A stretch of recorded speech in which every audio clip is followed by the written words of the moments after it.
Ever feel like you're just ordinary? Like you don't have what it takes to do something great? Well, you're in good company. The Bible is filled with stories of regular, everyday people who felt just like you and me. People with fears, insecurities, and what they saw as major limitations. But that's where God stepped in.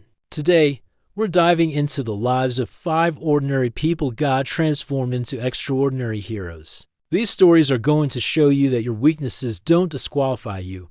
They might just be the very thing God wants to use to display His power. So stick around, because you might see a little bit of yourself in these heroes. And realize that God has an extraordinary plan for your ordinary life too. Let's kick things off with a guy named Gideon. We find his story in the book of Judges, chapters 6 and 7. At this time, the Israelites were in a really tough spot. For 7 years, the Midianites had been terrorizing them, destroying their crops and stealing their livestock. The people were so afraid they were hiding in caves and mountains. It was a bleak situation, and right in the middle of all this fear and desperation, we meet Gideon. Where do we find him? Not on a battlefield, not leading a rebellion. We find him threshing wheat in a winterpress. Now, that might sound strange, but he was doing it to hide from the Midianites. He was literally hiding in a hole in the ground, trying to save a little bit of food for his family. This is not the picture of a brave warrior, is it? He was afraid, he was insecure, and he was just trying to survive. Then, something incredible happens. The angel of the Lord appears to him and says, "The Lord is with you, mighty warrior." Gideon's reaction is basically, "Who, me? Are you talking to me?" He's totally confused. He looks at his circumstances and says, "Pardon me, my Lord, but if the Lord is with us, why has all this happened to us? Where are all His wonders that our ancestors told us about?" He's full of doubt and questions. He even calls himself the least in his family, from the weakest clan in his tribe. He felt totally insignificant, but God saw something different. He saw a mighty warrior. God didn't call him based on his current state of fear. He called him based on the potential he was about to unlock in him. And God's response to Gideon's insecurity is simple and powerful. "I will be with you." That's the game changer. It wasn't about Gideon's strength. It was about God's presence. From that moment, a timid farmer hiding in a winterpress began his journey to becoming the leader who would save Israel. It's a powerful reminder that God doesn't see us for our fears. He sees us for who we can become through Him. Next up, let's talk about Moses. His story is one of the most famous in the Bible, but we often forget just how reluctant he was at the beginning. In Exodus chapter 4, God appears to Moses in a burning bush and gives him a massive assignment: go to Pharaoh, the most powerful man in the world, and demand that he let the Israelites go free. How does Moses respond? With a list of excuses? His first one is in Exodus 4, verse 10. He says, "Pardon your servant, Lord. I have never been eloquent, neither in the past nor since you have spoken to your servant. I am slow of speech and tongue." Basically, he's saying, "God, you've got the wrong guy. I'm not a public speaker. I get tongue-tied. I can't do this." He was completely focused on his inability, on his weakness. He thought his lack of eloquence was a deal breaker. But God's perspective was completely different. God wasn't looking for a perfect order. He was looking for a willing heart.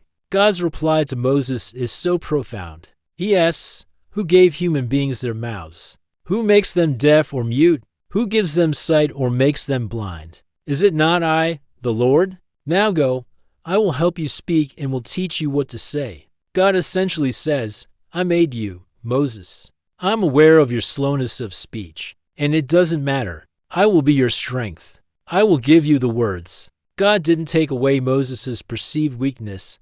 He promised to work through it. And what happened? This man who claimed he couldn't speak became the voice that confronted Pharaoh, the leader who guided millions of people out of slavery, and the lawgiver who received the 10 Commandments. Moses' story teaches us that our limitations are never a surprise to God. He knows them better than we do, and He promises that His power is made perfect in our weakness. Now, let's turn our attention to one of the most classic stories of all time, David versus Goliath.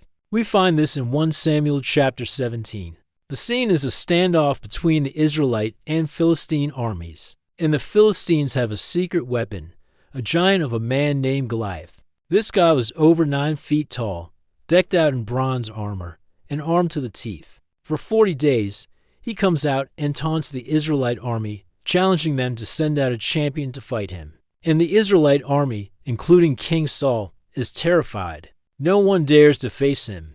Then along comes David. He's just a shepherd boy, the youngest of his brothers, sent by his dad to bring his older brothers some lunch on the front lines. He's not a soldier. He's a teenager. He hears Goliath's taunts and is genuinely shocked that no one is standing up to him. He can't believe this guy is defying the armies of the living God. When David volunteers to fight Goliath, everyone thinks he's crazy. His own brother accuses him of being arrogant.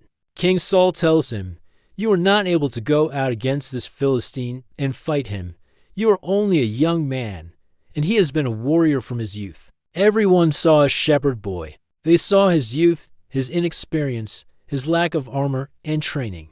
But David saw something else. He saw the situation through the eyes of faith. He replied to Saul, talking about how he had fought off lions and bears to protect his father's sheep. Then he says the key line, "The Lord who rescued me from the paw of the lion and the paw of the bear will rescue me from the hand of this Philistine." David's confidence wasn't in himself. It was in God's faithfulness. He knew the same God who was with him in the pasture would be with him on the battlefield. And we all know how the story ends, with a simple sling and a stone.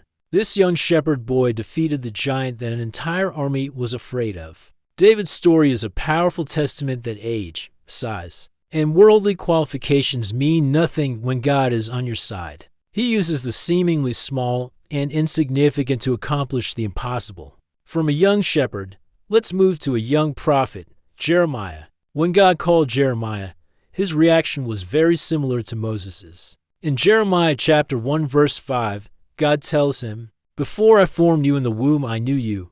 Before you were born I set you apart. I appointed you as a prophet to the nations." This is an incredible calling. But Jeremiah's immediate response is one of inadequacy. He says, "Alas, sovereign Lord, I said, I do not know how to speak. I am too young." He saw his youth as a massive disadvantage. In that culture, age was equated with wisdom and authority. A young man trying to speak as a prophet to kings and elders would have been dismissed immediately. Jeremiah felt he lacked the experience and credibility to be God's spokesman. He felt completely overwhelmed and unqualified for the job. But notice God's response. It's firm, yet incredibly reassuring. God says, "Do not say, 'I am too young.' You must go to everyone I send you to and say whatever I command you. Do not be afraid of them, for I am with you and will rescue you." God doesn't argue with Jeremiah about his age. He basically says, "Your age is irrelevant. Your job is to obey. Your confidence doesn't come from your age or experience. It comes from my presence with you." God then reaches out his hand, touches Jeremiah's mouth, and says, "I have put my words in your mouth." Just like with Moses, God promised to provide the very thing Jeremiah felt he was lacking. Jeremiah went on to have a long and difficult prophetic ministry. He was known as the weeping prophet because of the tough messages he had to deliver. But he was faithful. He spoke God's words for over 40 years, proving that God doesn't call the qualified.